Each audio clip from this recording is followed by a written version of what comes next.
आपका शुक्रिया, आपने अपने कीमती वक्त निकाल कर यहाँ पर आए हैं। हमारा जो आज ये मकसद था, जो कल हम सीएम साहब ने बजट इजलास में उनने कल नंबरदारों और चौकीदारों की बात की है।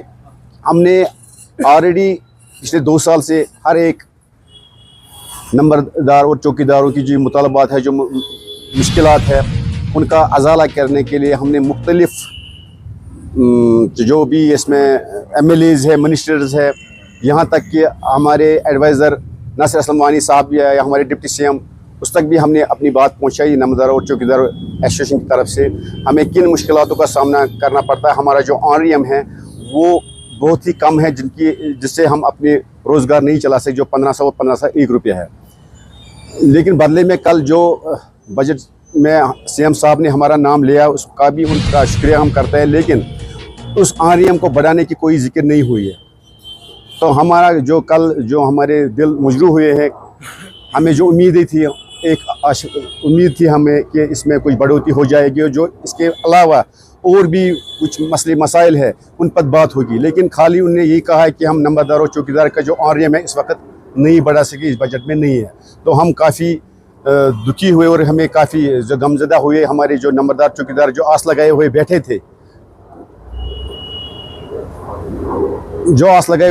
उनका कुछ अजाला हो जाएगा, लेकिन कुछ नहीं हुआ है।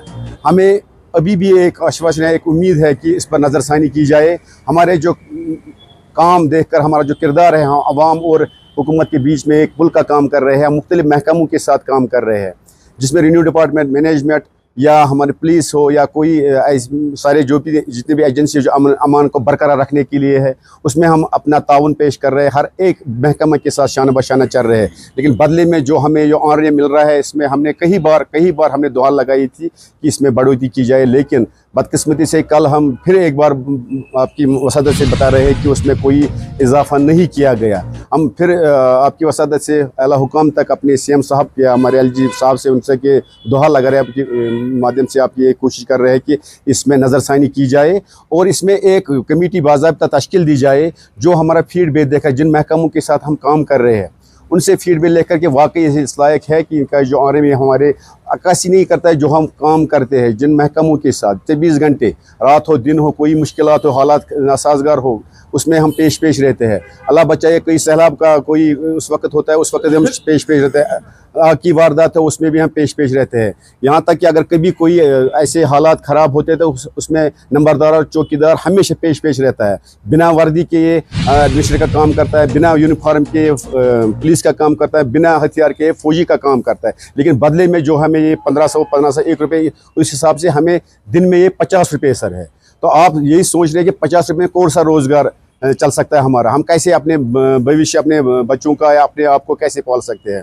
जिस वक्त हमारी जो मुंतखबी हुई थी, हम बैकडोर से नहीं आए थे, हमें बाज़ाब्ता पर एग्ज़ाम लिए गए थे, इंटरव्यूज लिए गए थे। हमने उस वक्त 2023 में, उस वक्त उन्होंने कहा था हमने 10,000 बेरोज़गार युवाओं को रोज़गार फराहम किया। अब ये 2000 इस वक्त 25 है, 2026 चल रहा है इस वक्त। हमें एक उम्मीद है ये वाकई हमारे लिए रोज़गार का बाइस बन जाए। तो आप क्या ये समझ सकते हैं कि इस 1500 से हमारा रोज़गार कैसे चल सकता है?